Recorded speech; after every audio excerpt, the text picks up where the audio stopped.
जय श्री कृष्ण। आपका आध्यात्मिक ज्ञान YouTube चैनल में आपका पुनः स्वागत है मित्रों। एक बार की बात है, भगवान शंकर जी अपनी सवारी नंदी जी को ज्ञान देते हुए कहते हैं कि हे नंदी, क्या तुमने कभी त्रिया चरित्र की कहानी सुनी है? तब नंदी जी बोले, प्रभु ये त्रिया चरित्र क्या होता है? तब भगवान शिव बोले, अरे तुमको त्रिया चरित्र नहीं पता, इसका मतलब नंदी अभी तुमको कुछ नहीं पता है त्रिया चरित्र के बारे में। तब नंदी जी बोले, प्रभु जी मैंने ये त्रिया चरित्र शब्द सुना है लेकिन कभी गौर नहीं किया। प्रभु क्या आप मुझे ये त्रिया चरित्र क्या होता है बताएंगे? तभी भगवान भोलेनाथ बोले, क्यों नहीं नंदी, मैं सब कुछ तुमको बताता हूँ कि वह कौन सी घटना है जिसे त्रिया चरित्र कहते हैं, और साथ ही त्रिया चरित्र की घटना अगर आपने यदि याद कर ली तो आप जिंदगी में कभी धोखा नहीं खाओगे।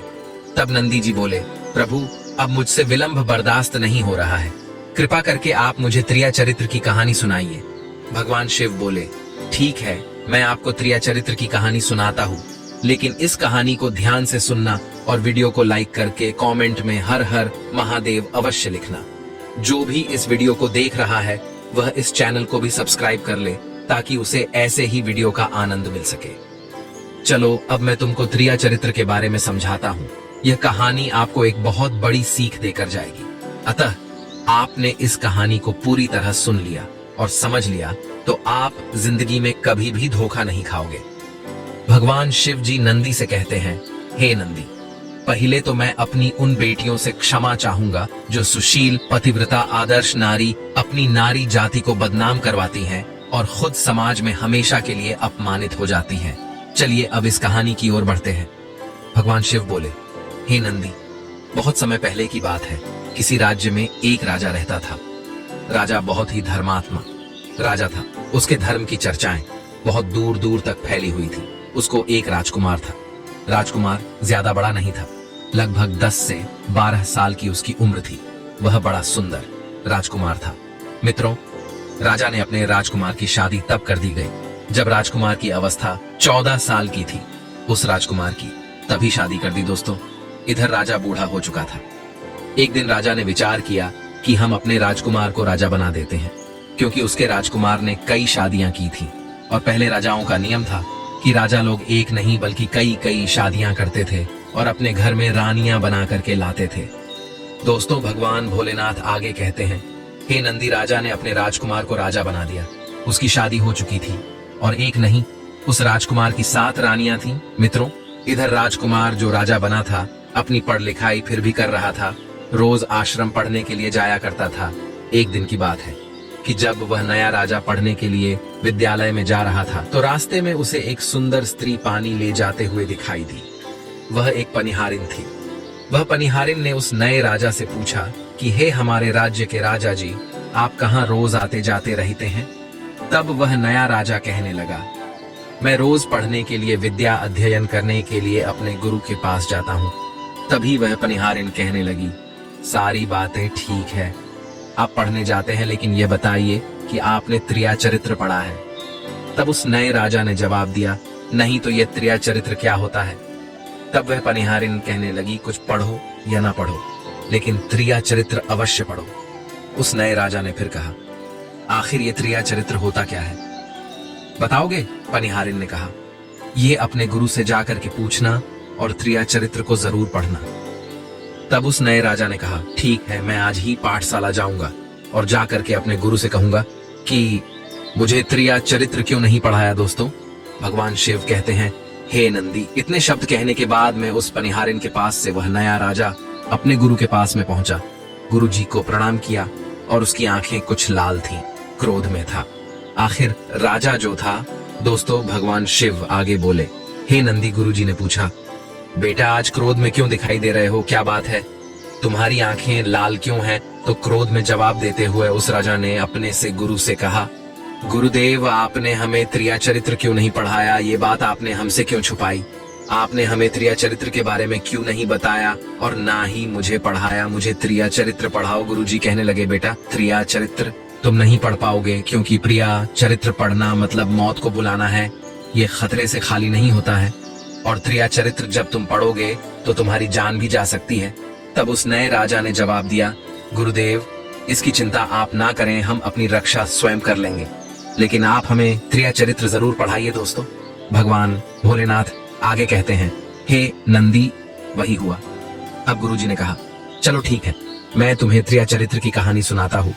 उसके बाद उस नए राजा को त्रिया चरित्र का पाठ पढ़ाने लगे।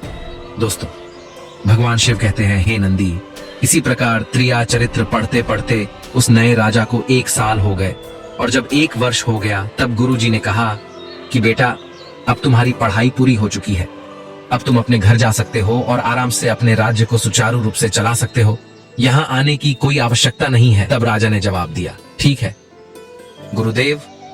जैसे ही वह नया राजा चलने के लिए तैयार हुआ तो गुरुजी ने रोक लिया और कहा कि बेटा, हम तुम्हें एक ऐसा उपकरण देते हैं। यह उपकरण जब तुम अपने कानों में लगाओगे तो तुम्हें कोई पहचान नहीं पाएगा, लेकिन तुम उसे पहचान लोगे। तब वह नया राजा बोला, ठीक है।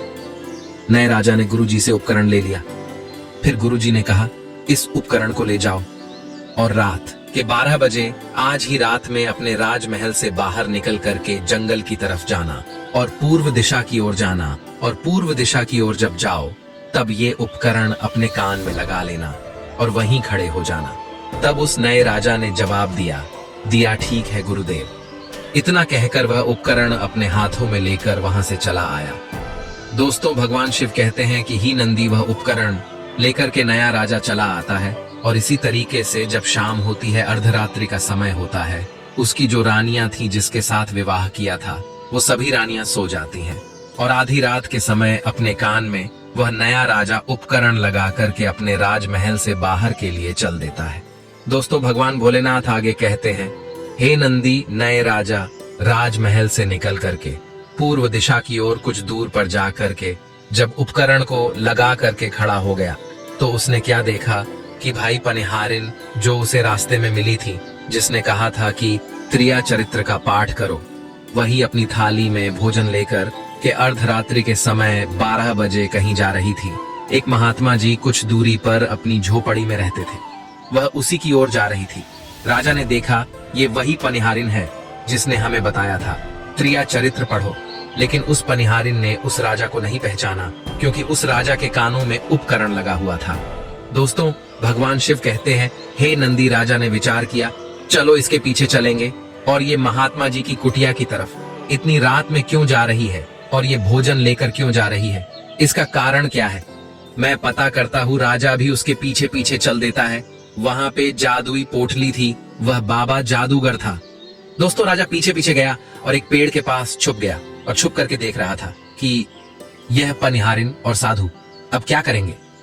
तब साधु ने कहा उस पनिहारिन से, कहा, अरे पनिहारिन, ये बता कि आज तुझे आने में इतनी देर क्यों हो गई। पनिहारिन ने हाथ जोड़ करके कहने लगी, महात्मा जी, हमारा गौना हो चुका है और हमारे पति महाराज हमें बुलाने के लिए आए हैं। कल हमें यहाँ से ले जाएंगे, इसलिए उन्हें सुलाने में देर लग गई और इसी कारण हमें यहाँ आने में देर हो गई। दोस्तों, जब यह उस साधु ने सुना कि इसका विवाह हो चुका है, इसका पति उसे ले जाने के लिए आया है, तब वह साधु कहने लगा, इसका मतलब है कि तू अपने पति के साथ जाना चाहती है, तो हमारे यहाँ क्यों चली आई हो, जा यहाँ से। यह सुनकर कि पनिहारी ने कहा, मैं आपके बगैर नहीं रह सकती हूँ, मैं आपके बगैर नहीं जी सकती हूँ। तब साधु ने जवाब दिया, ठीक है, पर तुमको एक काम करना पड़ेगा। पनिहारिन बोली, कौन सा काम मुझे करना होगा। दोस्तों, भगवान शिव कहते हैं कि हे नंदी, साधु ने एक लंबा सा चाकू निकाला और उसे पनिहारिन को दिया और कहा कि जा, तू अपने पति की गर्दन को काट करके यहाँ ले आ, अपने पति को मार दे, जो हमारे बीच में तेरा पति दीवार बन रहा है। तब मैं तुझे अपने पास में रखूंगा और तुझसे विवाह करूंगा और तुझे अपनी पत्नी बनाऊंगा। दोस्तों, बिना सोचे समझे ही पनिहारिन ने चाकू ले लिया और पनिहारिन भगती हुई अपने घर पर पहुंची। तब उसका पति सो रहा था। तब उसने अपने पति की गर्दन को काट दिया और कटी हुई गर्दन को लेकर के उस साधु के पास में पहुंच गई, और इधर राजा जो पेड़ के पीछे छिपा हुआ था, वह सारा कारनामा यह देख रहा था। दोस्तों, जब साधु ने देखा कि ये अपने पति को मार करके गर्दन को काट के यहाँ ले आई है, तो साधु को बहुत गुस्सा आया और साधु ने उसको लात मारी और लात मार करके कहा कि भाग जा। अरे, तू अपने पति की नहीं हो सकी, जिसके साथ तेरे 7 फेरे हुए हैं, तू उसकी नहीं हो सकी, तूने उसे ही मार दिया, तो तू हमारी क्या होगी। दोस्तों, भगवान भोलेनाथ आगे कहते हैं, हे नंदी, साधु ने कहा, आज के बाद हमारे यहाँ कभी मत आना। अगर दोबारा आई तो हम तुझे जीवित नहीं छोड़ेंगे। दोस्तों, ये शब्दों को सुन करके उसे पनिहारिन को ऐसा लगा कि जैसे मानो पैरों के तले जमीन खिसक गई हो। फिर भी अपने पति की गर्दन लेकर के आई और वही गर्दन अपने पति के शरीर से जोड़ दी और आराम से वहीं पर बैठ गई। इधर जैसे ही सवेरा हुआ तो अपने पति की लाश के पास में बैठ करके वह बुरी तरीके से रोने लगी, चिल्लाने लगी, कहने लगी, देखो देखो, हमारे पति की किसी ने हत्या कर दी है, हमारे पति को किसी ने मार दिया है। दोस्तों, ये सारा कारनामा उस रात का राजा देख चुके। इधर सारे गांव वाले उस पनिहारिन के घर में इकट्ठे हो गए और उसकी लाश को लेकर के जब उसका दाह संस्कार करने के लिए गांव से बाहर निकले, पनिहारिन भी पीछे से रोती हुई भागती हुई चली गई और वही राजा भी जा रहे थे। जब पनिहारिन नए राजा के पास से रोती हुई चिल्लाती हुई पहुंची और कहने लगी, मैं तो अपने पति के साथ में सती होना चाहती हूं, क्योंकि जब हमारे पति ही नहीं रहे तो ऐसी जिंदगी का क्या फायदा, मेरा कोई अस्तित्व ही नहीं रहा। मैं तो अपने पति के साथ में ही सती हो जाऊंगी। दोस्तों, भगवान भोलेनाथ आगे कहते हैं, हे नंदी। ये राजा उस पनिहारिन की बात को सुनकर राजा को हंसी आई और राजा कहने लगा, तेरा ये चरित्र जाने ना कोई, और कसम मार के सती हुई। दोस्तों, भगवान भोलेनाथ आगे कहते हैं, हे नंदी। राजा के ये शब्द को उस पनिहारिन ने सुने। बाकी जो और लोग थे वो तो राजा के ये शब्द नहीं समझ पाए, लेकिन वो पनिहारिन समझ गई। पनिहारिन कहने लगी, राजा साहब, तुम हमारे ऊपर ये शब्द कह रहे हो, चलिए कोई बात नहीं, लेकिन मैं तो सती हो जाऊंगी। जाते जाते मैं तुम्हें एक बात बताती हूँ। राजा बोला, क्या? उस पनिहारिन ने कहा, सुनिए राजा साहब, आप जब कभी चटाई पर बैठे तो कृपया चटाई को झाड़ करके बैठना। राजा कहने लगा, अरे हम तो राजा है, हमें चटाई पर बैठने की क्या आवश्यकता है? तब पनिहारिन ने जवाब दिया, नहीं, जब भी कोई नौबत आए तो चटाई पर बैठने के लिए तो चटाई को झाड़ करके ही बैठना। राजा बोले, ठीक है दोस्तों। भगवान भोलेनाथ आगे कहते हैं, हे नंदी, उधर अपने पति के साथ में चली जाती है और सती हो जाती है। इधर राजा जो उसका अंतिम संस्कार करवाने के बाद में अपने घर चले चले आते हैं। इसी तरीके से और आधी रात हुई 12 बजे अपने गुरु के कहने के मुताबिक राजा ने वह उपकरण कान में लगाया और रात में निकल करके पूर्व दिशा की ओर उसी जगह पर राजा पहुंच गया जहां पहले रात में खड़ा हुआ था। दोस्तों, भगवान भोलेनाथ आगे कहते हैं, हे नंदी, राजा कान में उपकरण लगाए हुए खड़ा हुआ था। इधर उसने क्या देखा है कि वहीं से एक रास्ता था, उसी रास्ते से उसकी 7 रानियां अपने अपने थालियों में भोजन सजाए हुए उसी साधु की कुटिया की ओर जा रही थी। दोस्तों, भगवान भोलेनाथ आगे कहते हैं, हे नंदी, जैसे ही उस राजा ने देखा अपनी रानियां को उस साधु की कुटिया की ओर जाते हुए तो उसके पैरों तले जमीन खिसक गई। राजा सोचने लगा, मेरी दानियों को ऐसी कौन सी आवश्यकता पड़ गई है जो इन्हें उस साधु के पास जाना पड़ रहा है। दोस्तों, भगवान भोलेनाथ आगे कहते हैं, हे नंदी, उन 7 रानियां में से एक रानी की नजर उस राजा के ऊपर पहुंच गई, लेकिन रानियां अपने पति राजा को नहीं पहचान पाई क्योंकि वो उपकरण लगाए हुए था और यह करामात उपकरण की थी। राजा को कोई पहचान नहीं सकता था। एक रानी ने उससे कहा, हे लड़के, यहाँ क्यों खड़ा है? इतनी रात में चल हमारी ये भोजन की थाली साथ में लेकर के उस कुटिया तक पहुंचा दे। दोस्तों, बिना सोचे समझे ही उस राजा ने वो थाली हाथ में ले ली और अपनी रानियां के साथ में उसी साधु की कुटिया की ओर उनके साथ में चल दिया। राजा को साथ लेकर के जब महात्मा के पास में पहुंचती हैं, लेकिन राजा चुपचाप था। राजा यह सब देखना चाहता था कि हमारे अंदर ये महल में क्या कमी है जो हमारी ये 7 रानियां अन्य साधु के पास में आती हैं, और इस साधु के पास में क्या चीज है, ऐसा क्या है जो हमारी रानियां भी यहाँ आ रही हैं। राजा सब कुछ जानना चाहता था। दोस्तों, इधर जब राजा को लेकर के 7 रानियां उस महात्मा के पास में पहुंची हैं, तो महात्मा जी ने उस राजा को देख करके कहा, यह कौन है? तब रानियों ने जवाब दिया, महात्मा जी, एक लड़का रास्ते में खड़ा हुआ था, हम इसे लेकर आए हैं, इसने हमारा साथ दिया है और सहायता की है। ऐसा करते हैं, इसे रात भर यहीं रुकने दो, सवेरे होते ही ये चला जाएगा। साधु जो था उनकी बात को सुनकर के सहमत हो गया। साधु ने अपने एक शिष्य को बुलाया और कहा कि जा इस एक कमरे में इसकी रुकने की व्यवस्था कर दे। शिष्य उस राजा को लेकर के गया और एक कमरे में खड़ा हो गया और जहां चटाई बिछी हुई थी और कहा कि देख भाई, तुझे इस चटाई पर ही आज रात गुजारनी पड़ेगी और इसी पर सोना पड़ेगा। राजा ने कहा, ठीक है। उस गुरु का शिष्य तो चला आया, अब उस कमरे में अकेला राजा ही रह गया। राजा ने विचार किया, आज नौबत आ ही गई चटाई पर सोने की। चलिए कोई बात नहीं है, आज रात हम चटाई पर ही गुजार लेते हैं। जैसे ही राजा चटाई पर बैठने के लिए होता है तो उसे पनिहारिन की बात याद आ गई।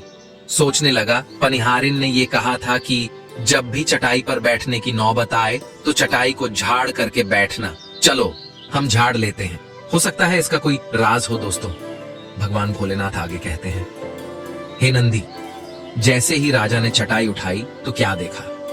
चटाई हटाते ही एक भयानक बहुत गहरा कुआं दिखाई दिया। राजा ने जब ये देखा तो राजा के होश उड़ गए। इधर राजा ने कुआं के अंदर झांक करके देखा तो उसमें बहुत से कैदी पड़े हुए थे। उसमें बहुत से उसे लोग नजर आए जिन लोगों को उस साधु ने उसमें डलवा दिया था।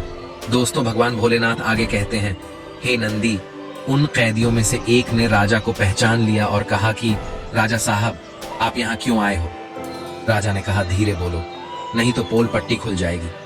तब उन कैदियों ने कहा कि देखिए राजा साहब, हम तो यहाँ फंस गए, अब हम निकल नहीं सकते। दोस्तों, भगवान भोलेनाथ आगे कहते हैं, हे नंदी, तब कैदियों ने कहा कि राजा साहब, आप यहाँ से चुपचाप भाग जाओ, नहीं तो आपका भी यही हाल हो जाएगा जो हमारा हुआ है। आपको भी पकड़ करके ये साधु इसी में डलवा देगा। दोस्तों, भगवान भोलेनाथ आगे कहते हैं, हे नंदी, इधर राजा जैसे ही वहां से भागा, वह उपकरण उस कमरे में जल्दबाजी में रह गया। राजा फिर उपकरण लगाना भूल गया। राजा तुरंत उसको दिया से निकलकर भागने लगा। दोस्तों, भगवान भोलेनाथ आगे कहते हैं, हे नंदी, राजा को भागते हुए उन रानियों ने देखा और साधु ने देख लिया। तभी रानियां कहने लगीं, ये तो हमारे पति हैं। तो रानियां घबरा गई। रानियां कहने लगी, अरे महात्मा जी, ये क्या हुआ। ये तो आज हमारी पोल पट्टी सारी खुल गई। ये तो हमारे पति हैं और ये भागे जा रहे हैं। साधु ने कहा, अरे यहाँ खड़ी होकर क्या कर रही हो, सातों जाओ और अपने पति को पकड़ करके लाओ।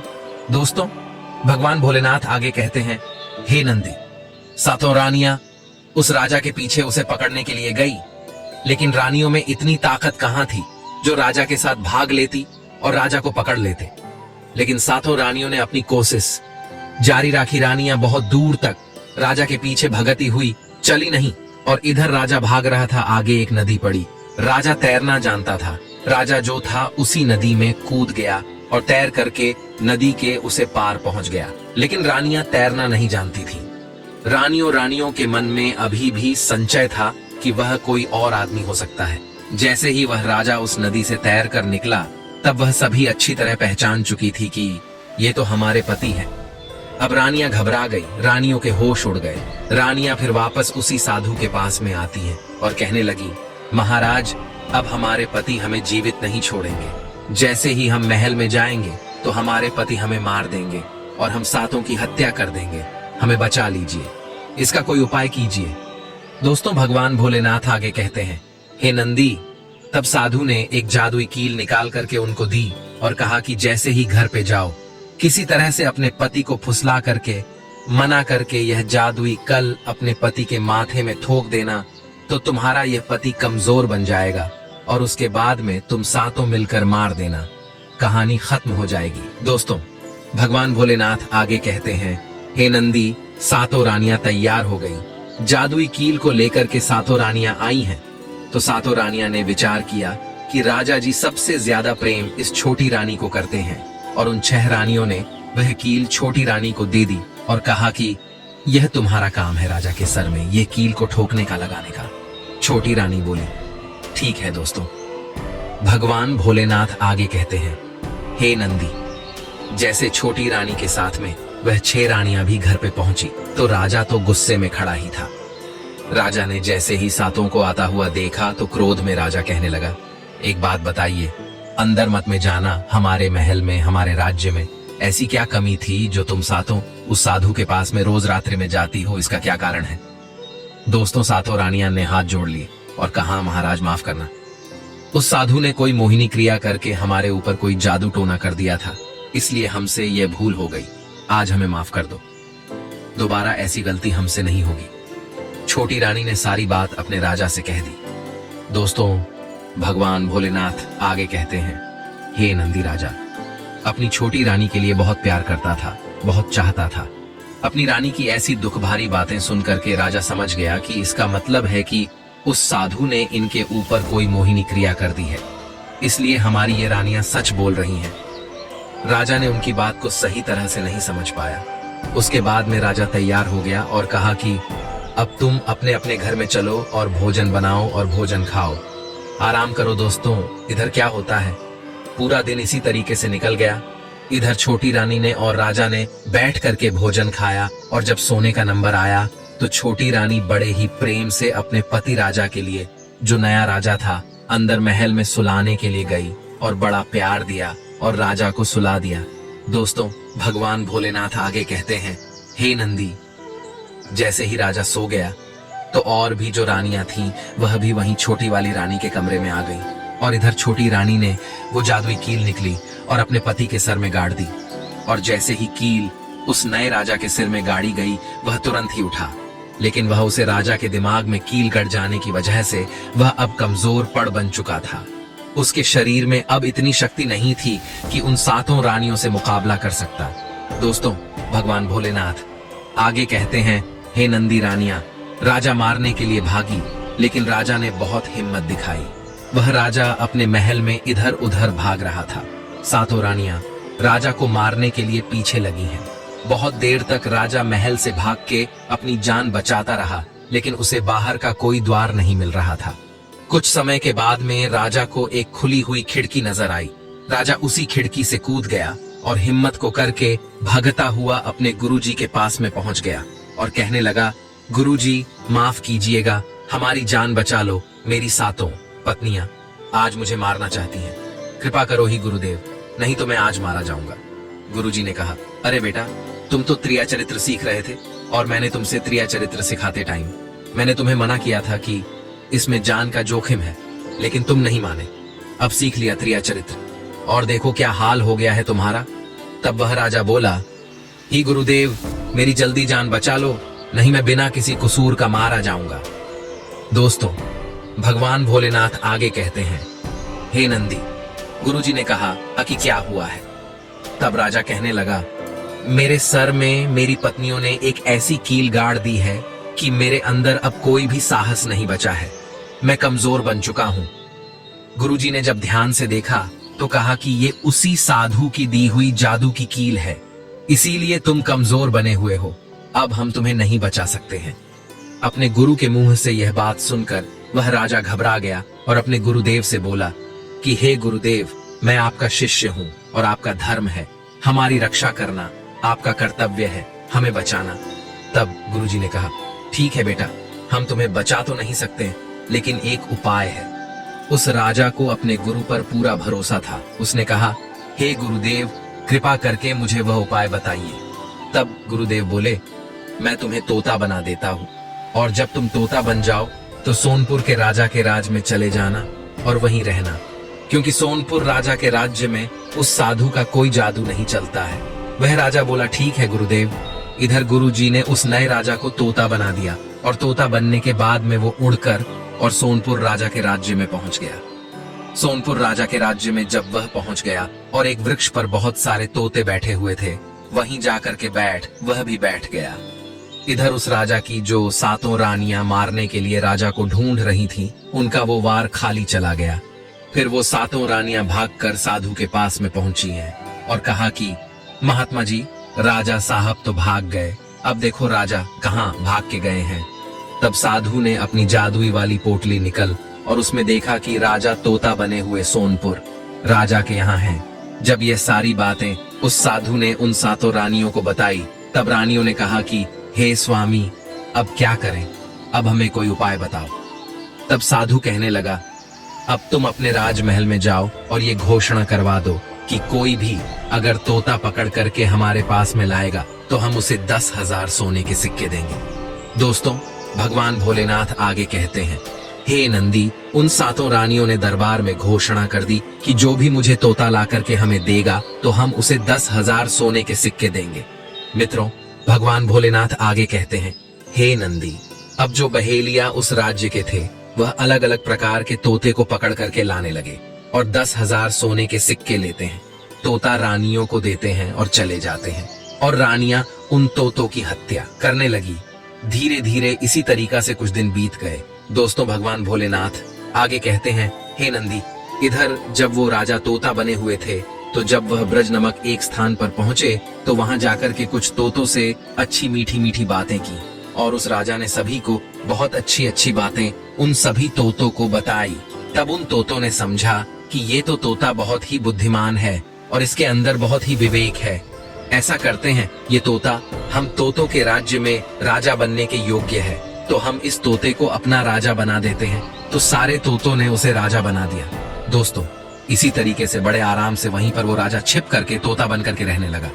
दोस्तों, भगवान भोलेनाथ आगे कहते हैं, हे नंदी, इधर क्या हुआ। एक बहेलिया सोनपुर राजा के राज्य में पहुंच जाता है, उसी वृक्ष के पास में जहां वे राजा तोता बना हुआ था। जैसे ही उन तोतों को देखा तो उस बहेलिये ने विचार किया, चलो ठीक है, इतने तोते पढ़ करके ले जाएंगे और रानी को देंगे तो हमें बहुत सारे सोने के सिक्के मिल जाएंगे, लेकिन इन तोतों को पकड़े कैसे। इधर रात्रि होने के बाद में जैसे ही सवेरा होता है तो वही राजा जो तोता बना हुआ था उन तोतों के साथ में अपने दाना पानी की तलाश में निकल जाता है। और इधर उस बहेलिये ने क्या की, उसी वृक्ष पर अपने हथियार से बहुत सी डाल काट दी, जिससे उसमें पेड़ से पानी निकलने लगा। वह पानी चिपकने वाला पानी था। अब वह पानी पूरे पेड़ पर गोंद काम कर रहा था। तब उस बहेलिये ने सोचा कि जैसे ही तोते आएंगे और इस पेड़ पे बैठेंगे, वह सभी इसी गोंद में चिपक जाएंगे और आराम से मैं उन्हें पकड़ करके ले जाऊंगा। अब जब शाम होती है तो सभी तोते आते हैं। इधर बहेलिया छिप करके बैठ जाता है। दोस्तों, भगवान भोलेनाथ आगे कहते हैं, हे नंदी, जैसे ही सारे तोता उस पेड़ पर आकर के बैठे तो उनके पैर गोंद में चिपक गए और जिसमें वो राजा भी उस गोंद में चिपक गए। अब जब पैर चिपक गए तो सभी तोते परेशान होने लगे। तो एक तोता ने अपने राजा से कहा कि कोई उपाय निकालो, अगर सुबह बहेलिया आ गया तो हमें पकड़ लेगा। तब राजा ने कहा, आप सभी चिंता न करें, घबराए नहीं। जैसे ही बहेलिया आए तो आप बिल्कुल लटक जाना, ऐसे लटक जाना कि जैसे आप मार चुके हो। तब वह बहेलिया समझेगा कि ये सारे तोते तो मर चुके हैं और फिर वह बहेलिया हम लोगों को इस गोंद से निकाल के नीचे की ओर फेंकने लगेगा। और जब सब नीचे गिर जाना, जब तुम सब लोग छूट जाओ, नीचे गिर जाओ, तब आराम से भाग जाना। सभी तोते बोले, ठीक है। सभी राजी हो जाते हैं। अगला दिन हुआ, बहेलिया झाड़ियों से निकल करके आया और बहेलिये को आता हुआ देखकर के सारे तोते उस राजा के कहने के अनुसार वहीं लटक गए। और जैसे ही बहेलिये ने देखा कि तोता सब लटके हुए हैं तो पछताने लगा कि ये मुझसे क्या हुआ, हमसे इन सभी तोतों की हत्या हो गई। अब मैं पापी बन गया, ये तो सब मार गए, अब हमें सोने के सिक्के कैसे मिलेंगे। फिर बहेलिये ने सोचा, चलो हम इन्हें छुड़ा देते हैं, इतना कर लेते हैं। फिर बहेलिया पेड़ पर चढ़ा और उसने सारे जो तोतों को छूटा छूटा करके नीचे जमीन पर फेंक दिया। केवल जो राजा बना हुआ तोता रह गया। और जैसे ही सारे तोते जो जमीन पर गिर गए तो सब एकदम से उड़ करके भाग गए। बहेलिये ने सोचा, ये क्या चाल है, इसमें एक ही तोता है, लटका हुआ है, और बाकी जैसे ही मैंने सभी को नीचे फेंके तो सब उड़ गए। मतलब है कि इन तोतों ने मिल करके हमारे साथ धोखा किया है। तो जो एक तोता लटका हुआ था, जो वही राजा था, उसे आगे बढ़ करके उस बहेलिये ने पकड़ लिया और कहा कि तुमने ये जो चाल चली है, अब हम तुम्हें पकड़ के ले चलेंगे और रानी के पास में जाकर के बेच देंगे। तब उस तोते ने पूछा, जो पहले राजा था, वह कहता है, आप ये बताइए कि मुझे कहाँ ले जा रहे हो।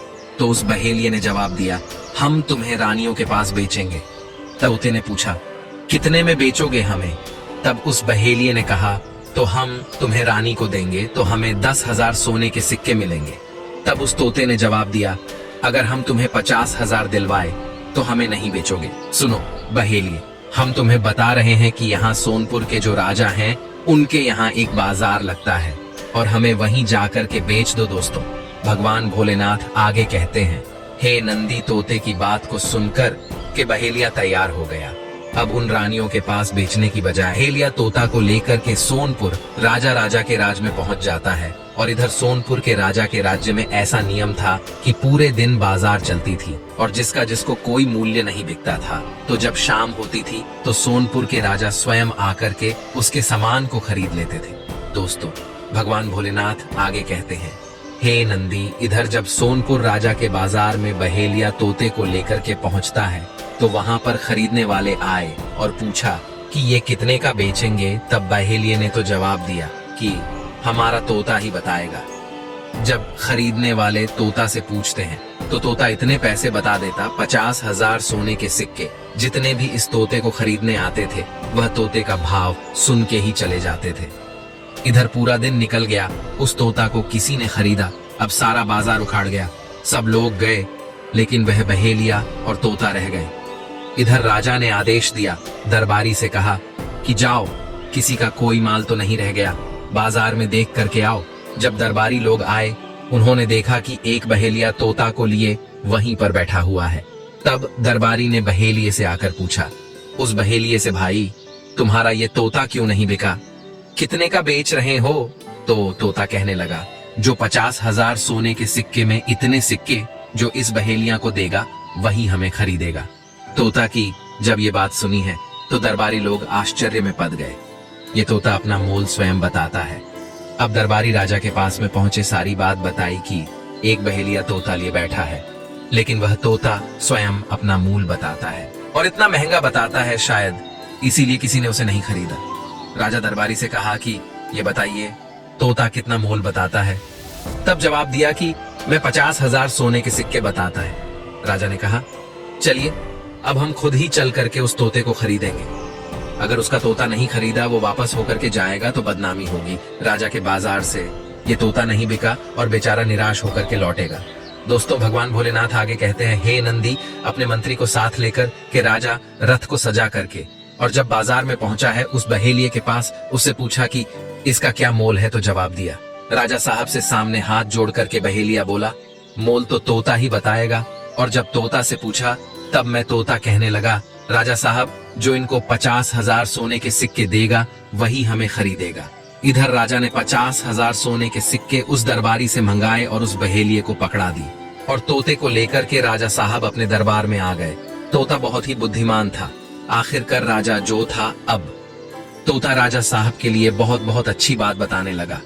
और कई ऐसे मौका होते हैं जो राजा के लिए खतरा होते हैं, तो खतरों के बारे में भी मेन भी वह तोता राजा को अवगत कराता है और बहुत बहुत अच्छी बात बताता है। तब सोनपुर के राजा कहते हैं कि यह तोता तो बुद्धिमानी की बात बता रहा है। दरबारी लोग जब सुनते हैं तो उसी से देखने के लिए आते हैं कि चलिए राजा, ऐसा एक तोता लेकर के आए हैं जो बोलता है और बहुत बहुत अच्छी बात बताता है। दोस्तों, राजा साहब उससे बहुत प्रेम करने लगे और उस तोते को बहुत प्रेम से रखने लगे और तोते ने प्रतिदिन अच्छी अच्छी बातें राजा को रोज बताता रहता है। इसी तरीके से उस तोते की अच्छी अच्छी बातों का जिक्र रानियों के महल में रानियों ने सुना कि तोता राजा साहब लेकर आए हैं जो दरबार में रहता है और बड़ा अच्छा है। तो सोनपुर के राजा की रानियों ने अपने दरबारियों को आदेश दिया कि राजा साहब के उस तोते हमारे महल में पहुंचा दो, हम भी उस तोते को देखेंगे। दोस्तों, भगवान भोलेनाथ आगे कहते हैं, हे नंदी, इधर राजा ने मंत्री से कहा है कि इस तोते का पिंजरे को रानियों के पास में महल में पहुंचा दो। मंत्री ने भी तोते का पिंजरा तोता सहित रानियों के पास में पहुंचा दिया।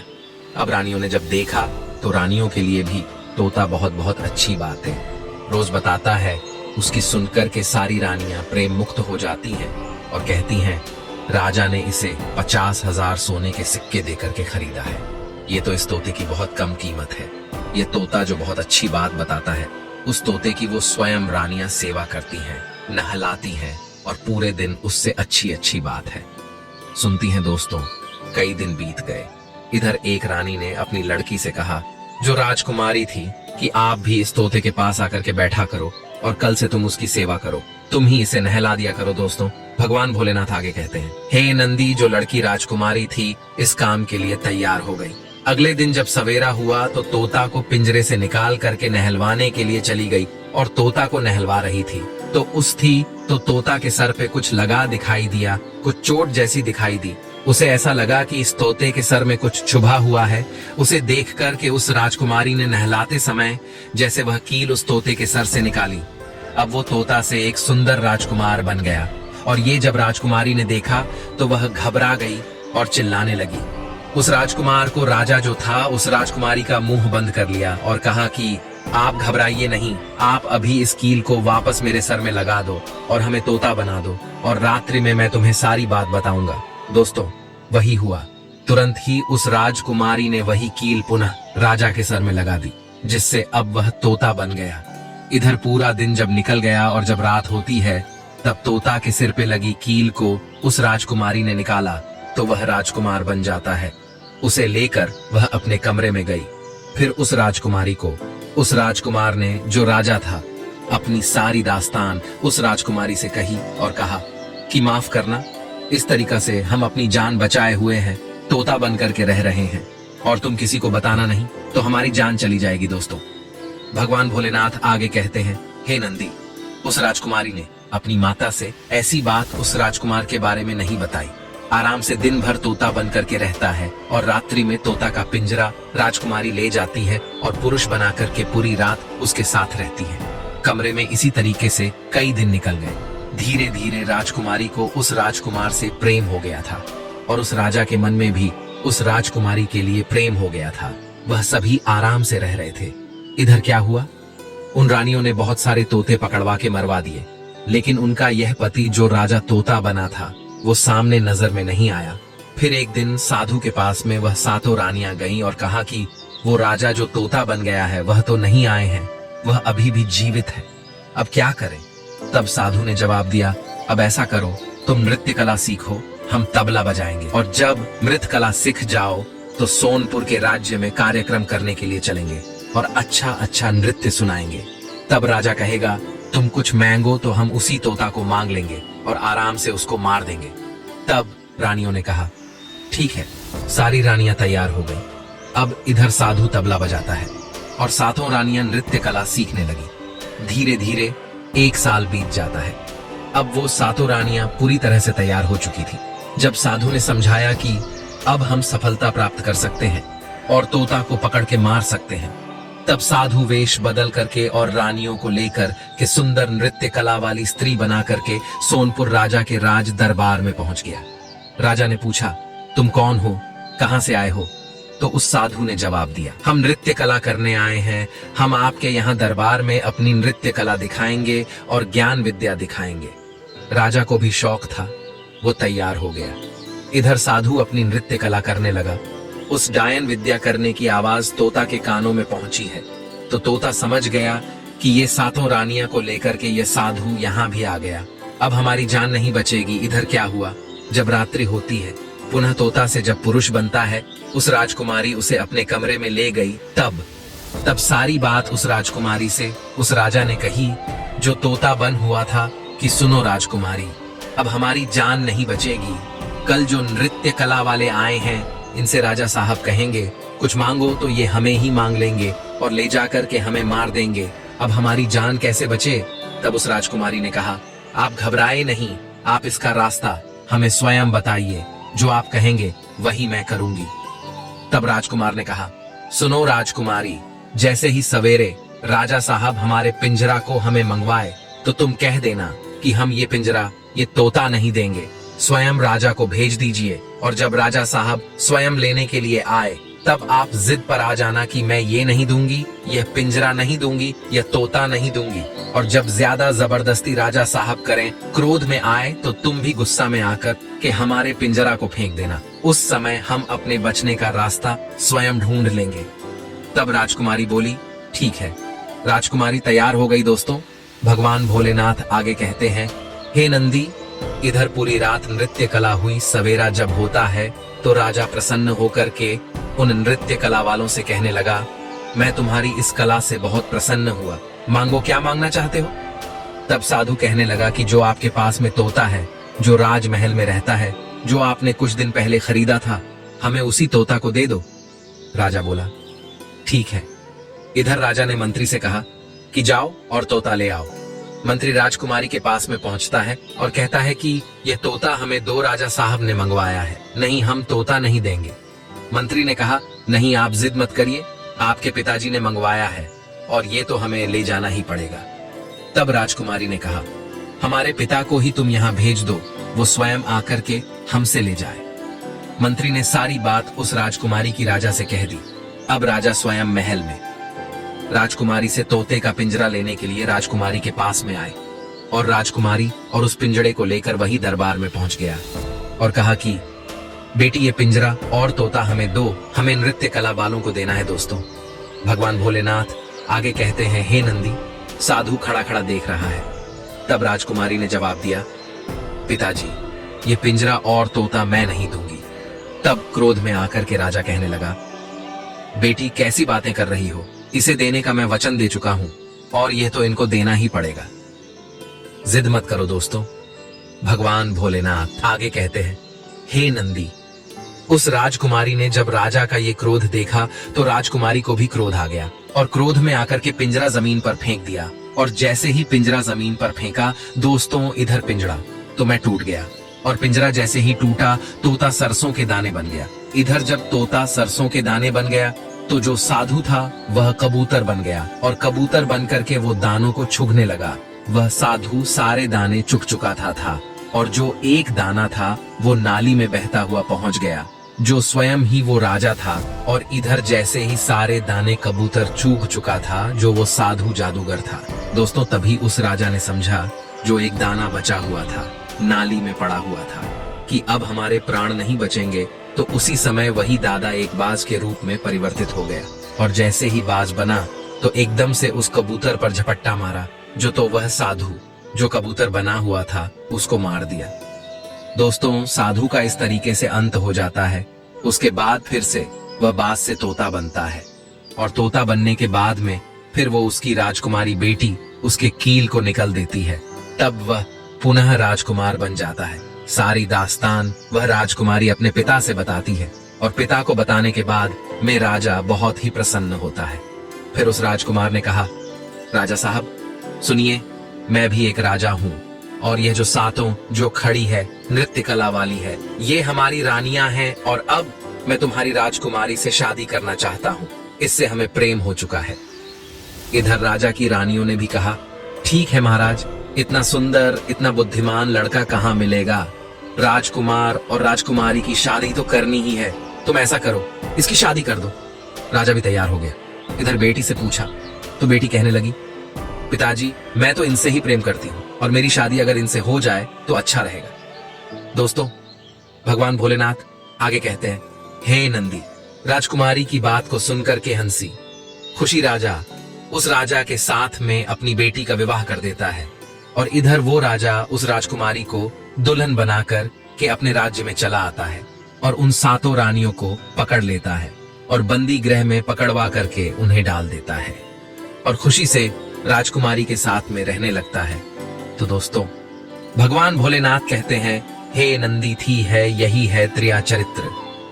जिस तरह चरित्र को देखने के लिए पढ़ने के लिए राजा को अपनी जान बचाने मुश्किल पड़ गई, तो सच कहा गया है कि त्रिया चरित्र को देवता भी नहीं पहचान पाए, ब्रह्मा जी ने भी नहीं पहचान पाया।